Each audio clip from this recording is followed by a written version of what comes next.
Alors, bonjour à tous et bienvenue pour la troisième vidéo sur l'attaque sur F7. Et aujourd'hui, on va voir l'attaque sur F7, mais sur la Petrov cette fois-ci. Alors, pour ceux qui ne se souviennent pas ou qui ne savent pas, la Petrov, c'est symbolisé par ce coup de cavalier F6. Alors, c'est réputé pour être très très solide, la Petrov. Mais attention, si vous essayez de jouer la Petrov avec les noirs, ce cavalier-là, le cavalier F6, est à ne surtout pas perdre. Pas échanger ce cavalier, essayer de le garder en vie le plus possible et faire attention au clouage ici qui deviennent très très problématiques. Après par exemple une attaque là-bas, on a cavalier prend F7. Voilà. C'est un thème d'attaque sur F7, mais celui-là on va pas trop étudier parce que mauvaise idée. Hein. Donc là-dessus, le bon coup c'est D6 et on va voir sacrifice de cavalier sur F7 directement. Alors donc ça doit être le Kochran, le Gambit Kochran. Je suis pas vraiment sûr du nom, mais tant pis.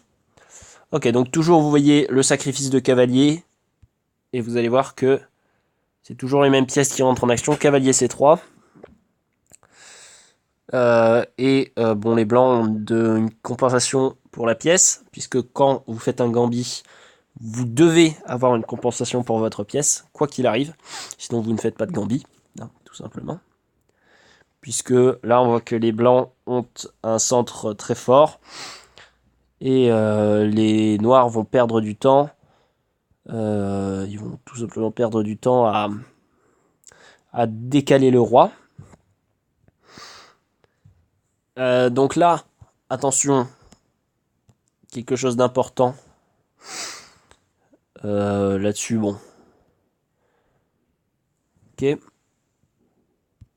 Par exemple, après roi G8, on peut imaginer quelque chose comme fou C4, échec.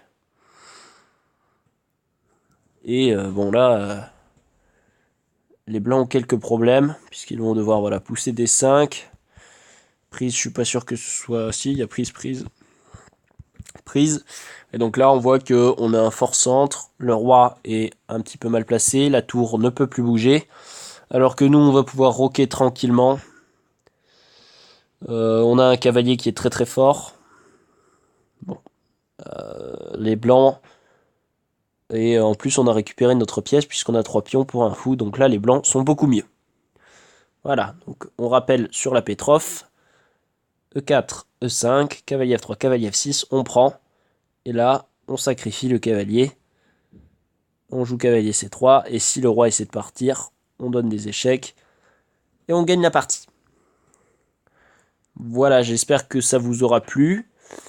Vous pouvez quitter la vidéo maintenant. Ou sinon, regardez le résumé des autres vidéos. Rapide, si vous le souhaitez.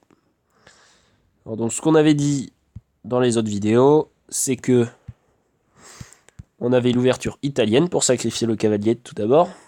Avec cavalier G5. G5, prise là-bas, prise du roi, prise de la dame. Et si le roi essayait de partir, on allait mater en force, tout simplement.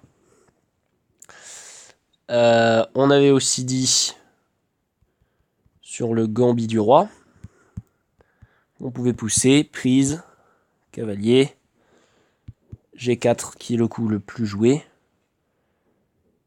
Fou C4, donc toujours ce coup fou C4 qui est assez important dans l'attaque sur F7. Pousser, roc, gambit musio, prise pas avec la tour, hein, prise avec la dame. La dame qui défend, D5, et s'ensuit une suite de coups relativement logique. Prise double gambit musio. Et après ça, on a le très très fort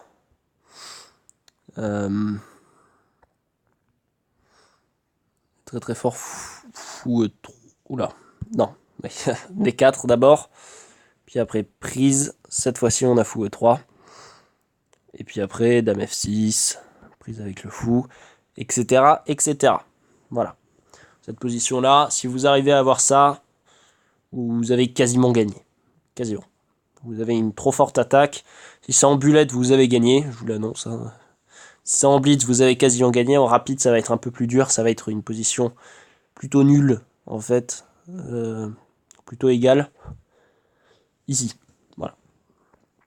Et donc, on a vu juste avant que la Petrov,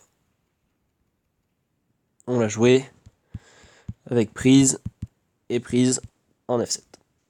Et cavalier C3. Que si le roi essayait de partir, on pouvait mettre un coup de fou C4. Voilà, j'espère que cette vidéo vous aura plu. En tout cas, nous, on se retrouve la prochaine fois pour la prochaine vidéo.